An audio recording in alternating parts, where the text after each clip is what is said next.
Jesus, o Messias, o Filho de Deus, o Rei dos Reis. O grande protagonista do livro mais importante da história ocidental, a Bíblia.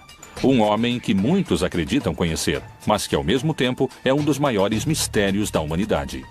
Quem foi verdadeiramente Jesus? O Novo Testamento, em todos seus livros e tradições, tenta precisamente responder essa pergunta: quem é Jesus? Quais dúvidas existem sobre o lugar e a data do seu nascimento? Por que não sabemos nada da sua primeira infância? Uma criança bate Jesus, ele fica com raiva, amaldiçoa e o menino cai morto. Jesus foi um homem pacífico, como sempre nos contaram? Jesus costumava enfrentar os inimigos do povo. O Antigo Testamento descreve a receita do azeite de unção. Um dos ingredientes poderia ter sido o que conhecemos hoje como cannabis. A cannabis era um dos produtos medicinais mais importantes do velho continente. Mas não só esse tipo de práticas são motivos de debate. O papel de Maria Madalena como sucessora e líder do seu movimento revolucionário também é motivo de discussão para alguns peritos. Era importante por ser ela, não por ser amante de Jesus. Jesus foi um homem comum? Jesus é um brincalhão sarcástico que zomba da ignorância dos seus discípulos. Ou, como dizem as profecias bíblicas, o Filho de Deus? Foi o líder dos cristãos ou foi o Deus de outra religião? Jesus se vê como o Filho do Sol. Milhares de perguntas surgem em torno do profeta principal da religião que tem mais fiéis ao redor do mundo. Hoje, algumas respostas começam a surgir. O líder de uma revolução armada? Um amante fremente? O Filho do Sol? Quem foi realmente Jesus?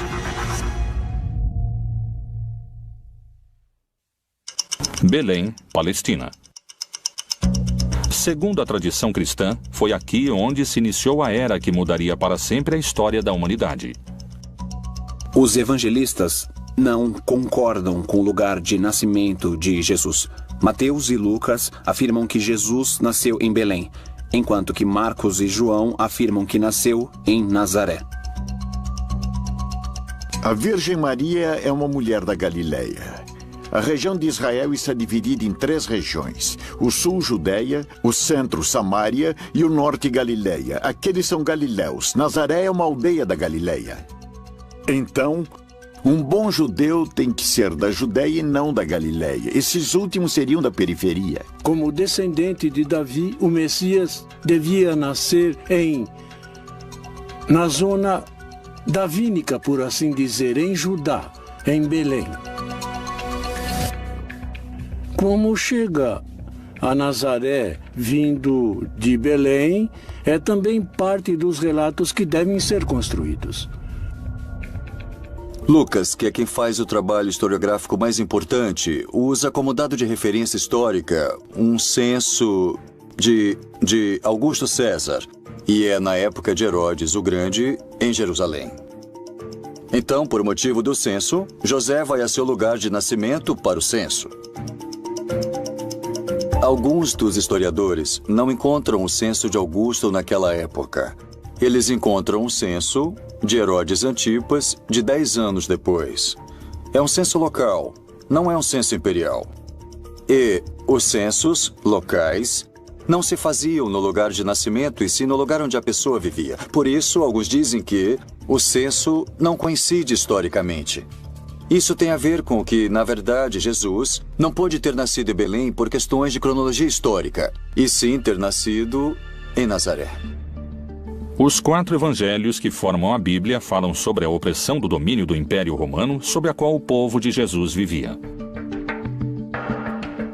Porém, não concordam com o lugar concreto do nascimento de Jesus. Essas divisões começam nas Escrituras. Jesus nasceu na aldeia de Belém, Bethlehem, em hebraico, derivado de Bet, casa, e Lehem, pão. É um lugar pequeno, uma aldeia, onde tinha nascido o rei Davi.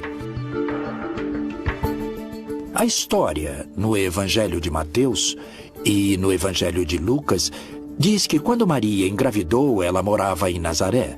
Nazaré é uma outra região. Está na região da Galileia. Está no norte do país. Nazaré, Israel.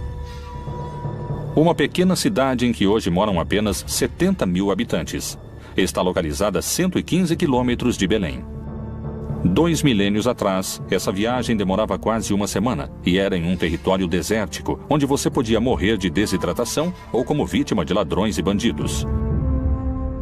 Mas por que fariam uma viagem tão perigosa e complicada?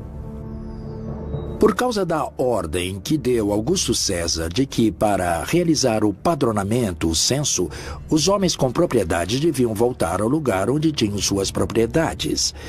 José, que era descendente do rei Davi, teve que voltar a Belém, onde tinha suas propriedades, apesar de Maria estar grávida. O Messias tinha que nascer em Belém. Por isso que Herodes mandou matar todos os meninos da aldeia de Belém que tivessem menos de 2 anos. Quando Herodes mandou matar os meninos, Jesus foi levado por seus pais ao Egito.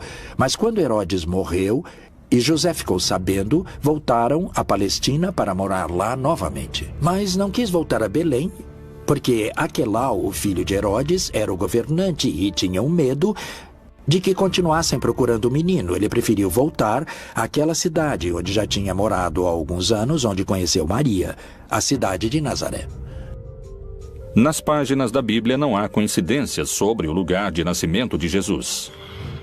Não existem fatos históricos que garantissem que tenha nascido em Belém. No Evangelho de São João, Natanael, um dos seus discípulos, se referindo a Jesus, se pergunta: Disse-lhe Natanael: Pode alguma coisa boa vir de Nazaré? Cumpriram-se as profecias? É realmente escassa a informação histórica sobre os primeiros anos de vida de Jesus? Que outros dados misteriosos se encontram ao redor da figura de Jesus? Como esteve formada sua família? Jesus pôde ter tido irmãos? A igreja assegura que Maria era virgem. Não somente que foi virgem antes de conceber a Jesus, mas que sempre foi virgem. Por isso não podem admitir que Jesus teve irmãos. E então, já que os textos existem, eles tentam justificar dizendo que, quando a Bíblia fala em irmãos, pode querer dizer primos. Porque, na verdade, dizem que no texto hebraico não há 2 palavras diferentes para primos e para irmãos. Mas o problema é que os textos estão em grego, e no grego há diferença entre essas palavras, e eles falam em irmãos. Não conhecemos suas irmãs, e falam de Maria, Susana e dos seus irmãos. Falam de Tiago e Judas. E mencionam, no mínimo, que tem 2 irmãs e 2 irmãos. E mencionam seus nomes. Não é este o filho do carpinteiro? E não se chama sua mãe Maria e seus irmãos Tiago e José, Simão e Judas? Como é possível que não existam registros da infância e da adolescência de Jesus no Novo Testamento? Com o Concílio de Nicéia, ficou uma lista inicial de livros canônicos exigidos, requeridos por Constantino. Ele reuniu os bispos de distintas igrejas para que chegassem a um consenso sobre quais eram os livros inspirados em Deus e aqueles que deveriam ficar de fora. Que enigmas contêm esses textos deixados de fora da Bíblia? Os evangelhos canônicos são também o resultado de diferentes teologias e interpretações de Jesus.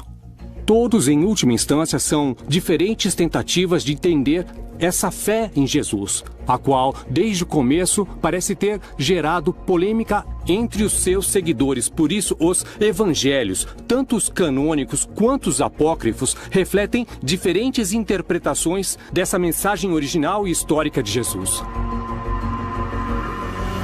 Os relatos dos evangelhos gnósticos tentam preencher as lacunas das coisas que não se falam nos evangelhos do primeiro século. E já que os evangelhos do primeiro século falam apenas de um rascunho da vida de Jesus entre seus 12 e 30 anos, eles vão se centrar em alguns relatórios da infância de Jesus, mas sempre apresentando um menino cheio de sabedoria de gnoses, ou seja, sabedoria infusa Existe outro texto que não é dos evangelhos gnósticos. Este é um antigo texto lendário que fala sobre a infância de Jesus e sugere que ele, Jesus, não sabia como usar seus poderes, o que é quase cômico. É como uma criança arteira que não sabe o que fazer com isso.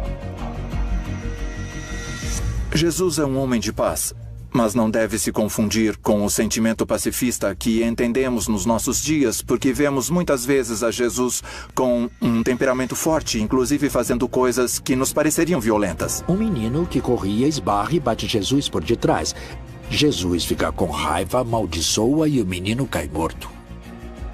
Então, até Maria não suplicar a Jesus que ressuscite o menino, o assunto não se resolve. A imagem de Jesus maltratando seus semelhantes seria inadmissível para o cristianismo. Poderiam ter escondido essa versão? É possível que essa tenha sido uma característica do verdadeiro Jesus? O jeito de Cristo de ser pacífico é o ensinamento de levar as decisões da pessoa ao nível mais profundo da consciência, a agir desde o interior, desde dentro. O ensinamento de Jesus sobre oferecer uma face quando te baterem na outra se transforma no ensinamento mais geral sobre não exercer violência contra aquele que te persegue. Não significa deixar o violento continuar na violência. Significa permitir que a vítima, ela mesma, se torne violenta a partir da violência padecida. E se o verdadeiro Jesus não oferecia outra face, como asseguram? O Império Romano tinha submetido a Palestina com muita restrição. Como todo império que põe restrições às suas colônias, por exemplo.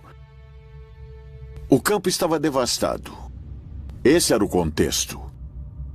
Um país dominado por Roma. E muitos esperavam um Messias guerreiro que fosse libertá-los do Império Romano. De fato, Jesus era do norte da Galileia. A Galileia tem uma característica: tinha muitas guerrilhas de revolta contra o Império Romano. São poucos os dados que se obtêm sobre a juventude de Jesus, e seu lugar de nascimento ainda é um tema de debate. O que ninguém duvida é que lá pelo ano 0 da nossa era, Roma tinha se tornado o império mais extenso antes visto na humanidade. Nos tempos de Jesus, os romanos dominavam o território palestino com opressão e sangue. Qual foi realmente a reação de Jesus diante da opressão romana? Quem foram seus mestres ou mentores? Antes que Jesus se tornasse um líder espiritual, outro homem mobilizava multidões. Era conhecido pelos seus batismos no Rio Jordão. Foi um dos profetas mais importantes da sua época, e para muitos podia chegar a ser o Messias. João Batista foi filho de um sacerdote judeu, e todo sacerdote judeu é filho da família de Arão e da tribo de Levi. Ele começa dizendo que o reino de Deus tinha se aproximado e que quando o reino de Deus se estabelecesse, segundo o Apocalipse, todos os malvados seriam vencidos. E disse que faria uma manifestação da sua decisão em uma ablução ou batismo na água. João Batista era um predicador carismático. Seu sermão começava a ser cada vez mais desconfortável para os líderes romanos. Ele era um revolucionário naquela época. João Batista foi um dos profetas que, naquele momento, lideravam o movimento contra a dominação romana e também contra a dominação sacerdotal. Nesse movimento é que Jesus de Nazaré inicia sua militância. Jesus de Nazaré se incorpora no movimento de Batista. Ele é batizado pelo Batista. O batismo era o sinal de entrada a esse movimento. Herodes Antipas vê que o movimento de Batista é perigoso. Então faz com que o aprisionem e depois com que o assassinem. Nesse momento, quando o aprisionam, Jesus se separa do movimento, sai da Pérea e volta à sua terra, que é a Galileia. E ali começa a formar seu próprio movimento. A partir do batismo, todos os sinais e eventos apontam que esse carpinteiro de Nazaré é alguém extraordinário. É alguém que tem o apoio do Espírito Santo, que era basicamente a presença de Deus no mundo para estabelecer seu reino. Jesus se tornaria o líder de um movimento cada vez mais multitudinário. Que filosofia ou prática cumpriam os essênios naquela época? Os essênios foram um grupo que tinha pensamentos muito importantes durante aquela época. Os essênios eram uma escola de pensamento iniciático, esotérico. Muito provavelmente Jesus, naqueles períodos da sua vida, dos quais se conhece relativamente pouco, porque está pouco explicado nos evangelhos. Estou falando do período da sua adolescência, da sua infância. Há muitas alusões a que Jesus possivelmente foi educado entre esses essênios. Os essênios foram um grupo, uma seita judaica que tem relação com a origem da pureza. A primeira notícia que temos sobre eles é a de Flávio Josefo, que diz que eles viviam no deserto de Judeia. Era um grupo que tinha se distanciado do sacerdócio oficial em Jerusalém, porque o consideravam cúmplice do Império Romano e corrupto na sua forma de viver a religião. Qual era o contexto social da época que pôde ter seduzido a Jesus e a João Batista a fazer parte dos essênios? Segundo a Bíblia, Jesus se movia com um grupo de discípulos pelas terras da Judéia. Esse movimento podia ser perigoso sob os olhos do Império Romano. Quando Jesus começa a fazer parte do movimento e começa a ser perseguido, devemos levar em conta que a perseguição que estabelecem tanto Herodes Antipas, desde a Galileia, como o Império Romano, também o faz desde o princípio. No Evangelho de Marcos, no capítulo 3, consta que os fariseus vão procurar os partidários de Herodes Antipas, para matar Jesus, para eliminá-lo. Por isso, Jesus nunca consegue entrar de fato nas cidades. A única vez que entra em uma cidade é em Jerusalém e lá o matam. Os seguidores do Império Romano não hesitaram em decapitar João Batista. Jesus colocava sua vida em perigo e o movimento devia ser muito organizado. E levantando-se dali, foi para os termos da Judéia, além do Jordão. E a multidão se reuniu em torno dele e tornou a ensiná-los, como tinha por costume. Ele expressa com muita clareza em um debate que acontece com seus próprios discípulos. Eles dizem para Jesus que quando se consolidar o reino de Deus, eles vão dividir o poder. E Jesus diz, vocês estão completamente errados porque não há nada para dividir. Porque vocês acreditam que o conceito de poder é a dominação, ou seja, que é a arquia. Daí que vem hierarquia, isto é, domínio sagrado. Vocês têm que pensar nele como diaconia ou como douleia, no grego, que significa serviço, como escravo que serve. E, portanto, ele diz, nesse projeto, os últimos, ou seja, os camponeses, os pobres, serão os primeiros. Era revolucionário não só para aquela época, mas para todas as épocas. Na verdade, o seu projeto era o projeto daquilo que hoje nós denominamos comunismo. Quais poderiam ter sido os motivos pelos quais seu movimento teria aumentado a quantidade de seguidores exponencialmente? Evidentemente, os signos extraordinários que Jesus Cristo realizou puderam gerar um assombro e um crescimento no grupo daqueles que o seguiam. Os evangelhos, além de falarem sobre eventos pontuais de milagres, fazem sumários que também nos permitem entender quais seriam essas atividades. Teria realizado curas de enfermos, teria realizado exorcismos, ou seja, expulsão de demônios, teria realizado inclusive algumas ressurreições, ou seja, trazer à vida uma pessoa que estava morta. Teria realizado a multiplicação dos pães, teria caminhado sobre as águas. Portanto, uma série de sinais que nos demonstram que chegou o reino de Deus e que ele é uma pessoa autorizada, inclusive sobre as forças da natureza. Jesus percorria as terras da Judéia se protegendo dos romanos. Mas seu caminho tinha um destino claro. O mais perigoso de todos, onde o estavam esperando o poder judeu e os romanos, Jerusalém. A célebre entrada de Jesus em Jerusalém é uma revolta. Os camponeses iam cumprir um rito religioso e, portanto, iam cumprir esse rito entusiasmados. Mas, por outro lado, eles se encontravam no templo com seus dominadores, os sacerdotes, os quais tinham no templo as escrituras de suas propriedades que eles deveriam entregar. E por isso se dá o surto ali no templo. E é ali que Jesus manda embora os mercadores do templo. Mas além disso, expressa que o templo é como a figueira que não dá frutos. Ou seja, o templo é como essa árvore estéril que não dá frutos e que por isso deve ser queimada. E tendo feito um azorrague de cordas, lançou todos fora do templo, bem como as ovelhas e os bois, e espalhou o dinheiro dos cambistas e virou-lhe as mesas. Aqui é onde vemos esse Jesus com essa força, essa coragem, essa raiva que é capaz de iniciar um projeto contra os dominadores. A partir desse momento, os fatos acontecem com uma velocidade assombrosa.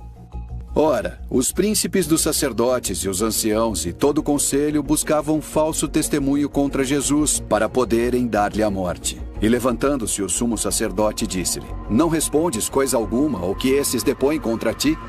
Jesus é aprisionado depois de uma conspiração mais ou menos extensa, depois que Judas, o traidor Judas Iscariotes, concordou com as autoridades que o entregaria. Jesus teria celebrado a última ceia, teria jantado com seus discípulos, uma celebração em contexto pascual.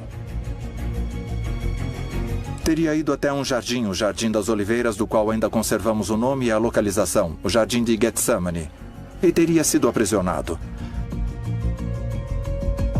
Depois teria sido julgado tanto pelas autoridades do Templo de Jerusalém, quanto pelas autoridades romanas, nesse caso Pilatos. Depois do julgamento, Jesus é torturado, crucificado e assassinado. O único castigo era a cruz, e a prova é que quando Jesus morre, não está só. Há 2 homens ao seu lado, e que, segundo a tradução no grego, não são simples ladrões.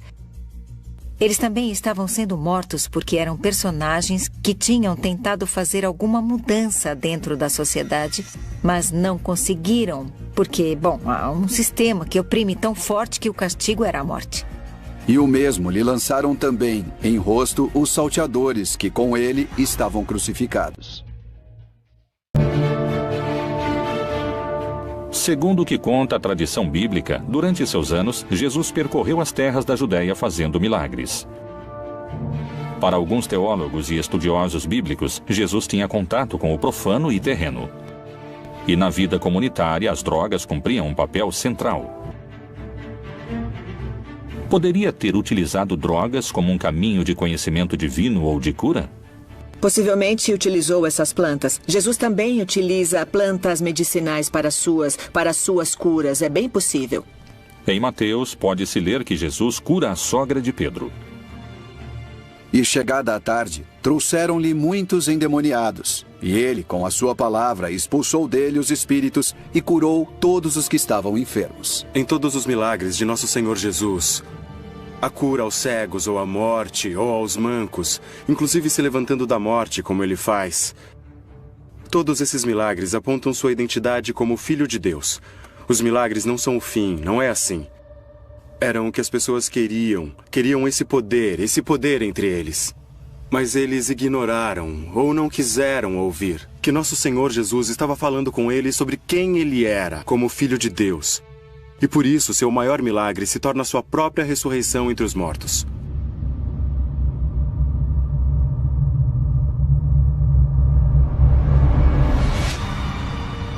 Por onde ele passasse a mão dele, a saúde se propagava. Jesus, o Messias. Foi capaz de realizar milagres ou estamos na presença de alucinações coletivas? Acredito que todos os grupos religiosos e místicos que desenvolveram diferentes práticas espirituais ao longo da história incorreram em práticas que favorecem a formação de estados de consciência pouco comuns ou também pouco raros. Como, por exemplo, a dança frenética que acontecia às vezes dentro de casas, e sabe-se que elas ficavam cheias de fumaça e que no meio de uma dança ou de um baile muito intenso geravam estados de êxtase. E seguramente puderam ter sido utilizados entorpecentes naturais que eles alegavam que tinham alcance, claro, como são utilizados por pessoas hoje em dia. No Evangelho de Marcos, se faz referência ao caráter curativo do azeite de unção, com o qual os 12 apóstolos banhavam os doentes. E expulsavam muitos demônios. e ungiam muitos enfermos com óleo e os curavam. Quais eram os elementos que transformavam esse azeite em um líquido altamente curativo? Temos os ingredientes definidos com bastante exatidão, estão descritos na Bíblia e inclusive temos as quantidades que devem ser agregadas ao azeite para poder realizar essa mistura, esse azeite de unção. Tem alguns componentes como a mirra, como a canela, como o canebossem, que provavelmente é um dos indícios de que temos o uso da cannabis desde os tempos bíblicos. No Antigo Testamento, no Êxodo 30, de 22 a 25, Jeová fala com Moisés e lhe indica a receita correta do azeite de unção. Tu, pois, toma para ti das principais especiarias. Da mais pura mirra, 500 ciclos, e da canela aromática a metade, a saber, 250 ciclos. E de cálamo aromático, 250 ciclos. E de cássia, 500 ciclos, segundo o ciclo do santuário. E de azeite de oliveiras, 1 hin. Nada parece estranho nesse texto. 3,5 litros de azeite de oliva misturados com diferentes plantas aromáticas. Mas descobriram algo inquietante. Esse azeite era utilizado única e exclusivamente para ungir reis, profetas ou personagens importantes. Não era um azeite que fosse utilizado em outro tipo de circunstâncias. Era exclusivamente para aquilo. O cannabis, em hebraico, se chama canebossem, que significa a cana do perfume. E se nós pudermos dar um pouco de asas à nossa imaginação, apesar de não ser aceito por todos os acadêmicos que se dedicam à linguística, aparentemente canebossem pode virar canebós e depois pode virar cannabis. E finalmente seria cannabis sativa, que é o nome do Ineus, que é o nome da planta hoje. Jesus, sendo judeu e tendo caminhado por todas as terras da Judéia, de Samaria e até o Oriente, o mais seguro é que tenha entrado em contato com as tribos que povoaram essas regiões e provavelmente até na Índia, onde se pensa que Jesus possa ter entrado em contato com alguma dessas substâncias, já que em algum momento passou lá uma parte da sua vida. A cannabis era um dos produtos medicinais adivinhatórios místicos mais importantes do velho continente. Por outro lado, a experiência com drogas vai ser sempre subjetiva, ou seja, só a pessoa que está experimentando a alucinação pode sentir essa presença. Mas não há um milagre do lado de fora. Aquele que está do lado de fora não sabe o que acontece. Os evangelhos aceitos pela Igreja Católica nos permitem indagar sobre o uso de plantas psicotrópicas para a cura. Mas o que revelam esses textos? As drogas eram uma ferramenta do primeiro cristianismo para se aproximar ao conhecimento? O consumo de psicotrópicos era uma prática comum? Alto Egito, 1769. A tradução do segundo livro de Geu revela certos rituais xamânicos presentes nos anos de fundação do cristianismo. O Senhor providenciou um lugar para as oferendas, colocando um jarro de vinho para a direita e outro para a esquerda, e derramou algumas bagas e especiarias em torno dos recipientes. Ele, então, colocou uma certa planta em suas bocas, e também outra planta em suas mãos, e estendeu, em ordem, em torno do sacrifício da iniciação. Durante esses 2000 longos anos da igreja, o vinho que sempre foi utilizado era o vinho de uva, sem nenhuma outra mistura e nem de ervas aromáticas nem de álcool. Vinho puro de uva. Os textos gnósticos permitem compreender o uso das drogas a partir de um aspecto revelador. A imagem de um Jesus utilizando substâncias se afasta cada vez mais do Messias, do Cristo católico. O uso das plantas com poder curativo continua sendo um dos mistérios que cercam a vida de Jesus. Mas não só esse tipo de práticas são motivo de debate. O papel de Maria Madalena como sucessora e líder do seu movimento revolucionário também está em discussão, segundo especialistas. Maria Madalena é, para mim, tirando a Maria, mãe de Jesus, a mulher mais relevante nos evangelhos. É tão importante que eu acompanho como apóstolo durante todo o percurso. Sim, ela foi uma discípula realmente muito querida, ao ponto de ser a primeira que consegue perceber que Jesus havia ressuscitado. A primeira a quem que Jesus ressuscitado a vida fala, e é a ela que é dada a missão de dizer a todos os apóstolos, incluindo Pedro, que Jesus voltou à vida. Então ela tem essa missão. Isso lhe dá um papel importantíssimo nos evangelhos. Digo novamente, depois de Maria, a mãe de Jesus, é a mulher que eu arrisco a chamar praticamente de apóstolo. É a mulher mais importante dos evangelhos. A Bíblia e o Novo Testamento apresentam muitas Marias, mas essa é específica. Maria Madalena, isso é claro. E essa mulher, que era uma mulher descentrada, destruída, vai se tornar pouco a pouco a discípula preferida. Obviamente, para um mundo patriarcal, machista, isso não é possível. Que aquela que vá na frente junto com o mestre seja uma mulher. Aquela que era uma pessoa da qual expulsaram 7 demônios, destruída, tornou-se a mestre. Aquela que melhor entendeu o que significava essa nova versão religiosa. É a discípula mais avançada de Jesus. No simbolismo místico, está escrito que quando alguém começa a vida mística, beija Jesus nos pés. Quando está mais avançado, beija Jesus nas mãos. Quando se transforma em Jesus, beija Jesus na boca. E os textos gnósticos dizem que ela é a única que beijava Jesus na boca. Tem diversos textos que provam incisivamente que tanto as mulheres como os homens faziam parte do projeto de Jesus. Esses textos nos ajudam a entender a radicalidade da revolução que significa o projeto de Jesus, porque a liberação da mulher é uma coisa absolutamente impensada naquela época. E pensemos que nesse momento ainda estamos lutando por isso e que Jesus já tinha se adiantado completamente a tudo isso. E em seu movimento, tanto homens quanto mulheres participavam em condições semelhantes. Os livros gnósticos ajudam a formar uma opinião diferente daquela que pode se encontrar entre as páginas do livro sagrado. Akhmin, Egito, também conhecida como Panópolis. Durante o século IV e o século V, foi uma das capitais do cristianismo copto. Em janeiro de 1896, um grupo de arqueólogos trabalhava num antigo cemitério cristão. Surpreendentemente, descobriram um códice antigo, que continha uma série de papiros escritos em copto. O códice foi doado ao Museu de Berlim. Sobreviveu nos arquivos do Museu Alemão a 2 guerras mundiais. Teve que esperar até 1955 para ser traduzido. E então se fez público uma descoberta reveladora. O Códice de Armin continha 4 textos gnósticos. Um deles era o Evangelho de Maria Madalena. Faz pouco tempo encontrou-se o Evangelho de Maria Madalena, onde ela aparece muito como um líder entre os apóstolos. É ela que se reúne com os outros quando estão com medo de sair para pregar o Evangelho, porque temem morrer como Jesus morreu. E ela fica em pé e diz que tem coragem, porque o Senhor nos transformou, e então ela lhes prega a palavra de Jesus.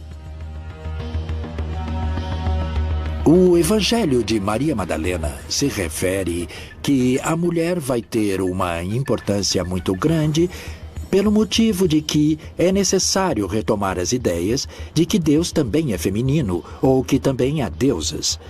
Isso é, aqui há uma influência gnóstica no que se refere à ideia de uma deidade feminina, planteada em muitas religiões. Daí é que Maria Madalena vai representar uma mulher iniciada na sabedoria. Só existem 3 códices que contêm o Evangelho de Maria Madalena, 2 no grego e 1 em língua copta. Nenhum está completo e só se recuperaram alguns fragmentos. Esses textos poderiam mencionar Maria Madalena como líder do movimento de Jesus?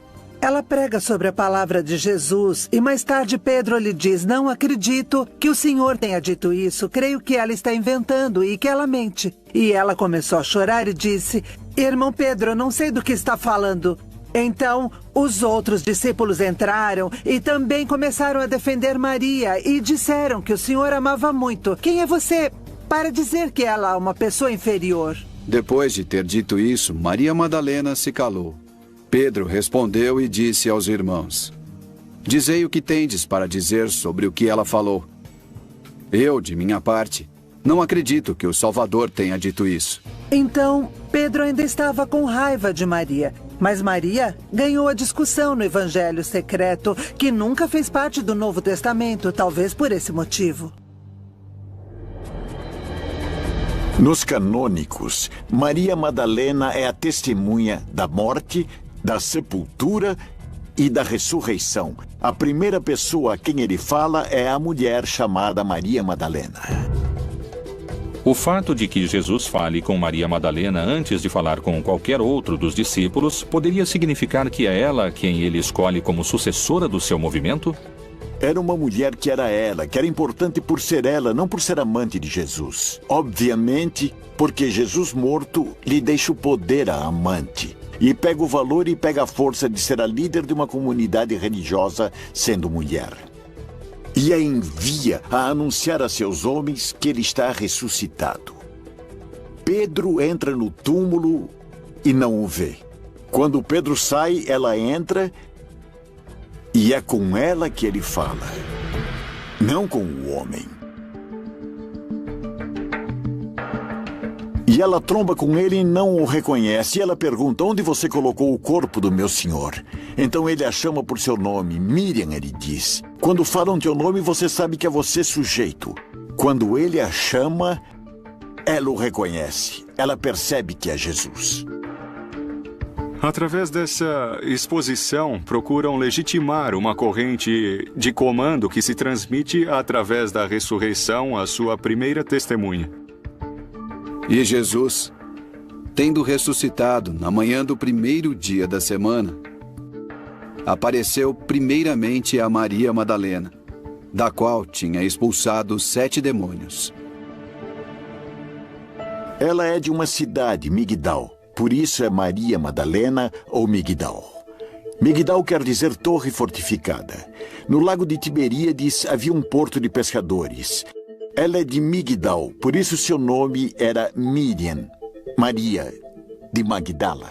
O fato de Maria Madalena não levar unido o nome ou o sobrenome do seu pai ou do seu marido, mas o da sua cidade, indicava na época que era alguém independente. Não estava submetida a outras pessoas e tinha autoridade para fazer parte do grupo de Jesus. Uma mulher tão renomada como Madalena é sempre citada como a mulher de Magdala, ou seja, a Madalena. Esse é um título de homem, não é um título de mulher, porque as mulheres sempre eram citadas como mulher, esposa de ou filha de, mas não como mulher, cujo sobrenome é o lugar onde ela mora. Isso era comum nos homens. Em contrapartida, Madalena já carrega um valor em si. Como pedem alguns pesquisadores, talvez seja o momento de revisar o legado histórico de Maria Madalena e descobrir se ela foi a verdadeira líder que levou adiante o movimento de Jesus depois da sua morte. As questões sobre a origem do lugar de nascimento de Jesus, sobre se ele pertenceu ou não a um movimento revolucionário, o uso de drogas com poder curativo e o legado político de Maria Madalena seguiram sendo um mistério de debate. São muitos os dados perdidos na história de Jesus. Ir atrás das pistas ocultas na Bíblia é uma forma de descobrir seu verdadeiro rosto. Jesus pode ser a representação de outras crenças? Quando nasceu? Poderia não ter sido filho de Jeová, e sim filho do Sol? O ano do nascimento de Jesus está sujeito a controvérsias, ainda mais o dia da sua chegada ao mundo. As celebrações natalinas poderiam se sustentar sobre um dado errado? Qual é o vínculo que existe entre a data de nascimento de Jesus e a divindade Sol Invictus? Jesus se vê como filho do Sol. Porque a festa do 25 de dezembro é a festa do sol. No solstício de inverno nasce um sol novo e forte. E no dia 25 de dezembro se celebrava a festa do novo sol. Por isso, nessa festa pagã se monta a festa cristã da Natividade do Senhor. Historicamente, não temos o dia em que nasceu Jesus, nem o mês, simbolicamente, pelo sol. Como foi feito em muitas latitudes em diversas épocas, alguns grupos cristãos tentaram criar datas, construir templos sobre datas ou sobre lugares das crenças antigas. Então, na verdade, em 25 de dezembro, nós temos o solstício de inverno. em que todos os povos antigos pensavam que o sol morria e voltava a nascer. A religiosidade primitiva venerou o sol como o deus principal. Sua figura pode se encontrar representada nos principais credos. Kinish Ahau é a cosmogonia maia. Inti na religiosidade inca. Hélio no Olimpo grego. Ra na cultura egípcia. E é por isso que tinham cultos tão importantes para ajudar o sol a voltar a recuperar sua força para não ser devorado pelas trevas. E nesse contexto, pouco a pouco, tanto em lugares como Roma, como no norte da Europa, foi se assimilando o nascimento de Cristo às festas solares. E muitos elementos natalinos, como as esferas, a adoração ao pinheiro, eram, na verdade, pertencentes às religiões que adoravam o sol. Jesus parece ser a representação das divindades pagãs. Percorre o mesmo caminho do Deus Sol. Realmente existiu ou é uma criação arquetípica?